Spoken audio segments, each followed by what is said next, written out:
Hi, I'm Michelle Hart. I'm a recent graduate of the Code Louisville front-end track. For my project, what I have done is I've pieced together a website for a transportation company here in Louisville. So let's take a look. So I'm opening my project using Google Chrome. My project is a website aimed at promoting a transportation venture over the course of Derby Week. The entire website was created using HTML5, CSS3, and the Foundation framework. Here on the home page, it showcases the logo and contact information at the top. In the panel below the header, you will see information as well as a link telling clients that they can book now. This link will take them to a user request a quote page, which is constructed using a combination of AJAX calls and HTML field set element to create the form that allows the client to request pricing based on the services that they're going to select. Further down the page, I've inserted a countdown clock node module to alert the clients to how many days are left until Derby. I also embedded a YouTube video from the most recent Derby just for anyone's interest. And to the right of the clock and video, you'll notice several external links. These are to varying types of information related to the city during the event. Back at the top left of the page, you'll see the menu icon button. So we'll click on that, and then the navigation menu appears from being stored in the off-canvas menu. And now we'll click on the next page, Car Services, and what this page tells the client is information about the service.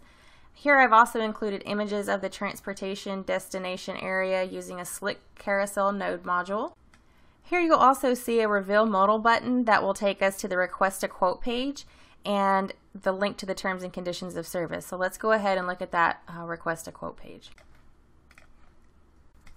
And here you'll see where the client would put in their information, all the items that they wanted to request a quote upon, any comments that they might have, and then they'll click the submit button. And this will take us back to the home page. On the next page, I've placed a sales pitch and contact information should someone prefer to contact instead of just fill out the quote request form. And again, you'll see the link to the terms and conditions page. And basically that's just the standard legal jargon for the client. Okay, now that you've seen all the pretty parts of the site, let's explore the nitty-gritty building blocks. I'm using Cloud9 for my coding program, but I also have all my files uploaded to GitHub as well. As you can see, I have the standard doc HTML format, meta tags and all linked files in the head, and you will find the script tags at the bottom here.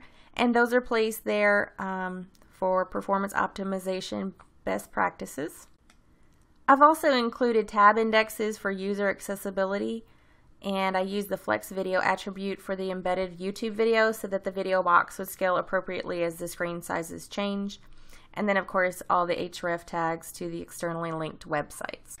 In the code for the car services page, you'll see the same format, save for the JavaScript inserted at the bottom for the slick carousel photos. Next, we'll look at the code for the request a quote page. And here you'll see I use the state change and response text AJAX functions with the reveal modal and use the post method. Under that, you'll see the field set element and its attributes in the same file for ease of access in the event of any bugs or I needed to do a reconfiguration of the entire form or any of the AJAX calls. Next, we'll look at My Style CSS. And in here you'll see the normal main element selectors for basic selector target pairs for the HTML. Further down, their section is for the CSS changes that I made to all of the base foundation CSS styles. You'll see that here. And then moving down, you see the footer elements and then the responsive section, which lists the media queries from mobile view up to the super large, extra large screens. And now we'll go back to the project itself for one final glance. And again, you can find this project hosted on GitHub at hart-m.github.io. So my next steps for the project will be to add more optimization and also to add the back-end pieces so that the form information can be sent to the server.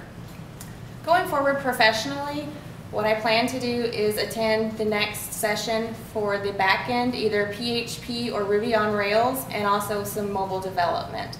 Again, my name is Michelle Hart, and thanks for watching.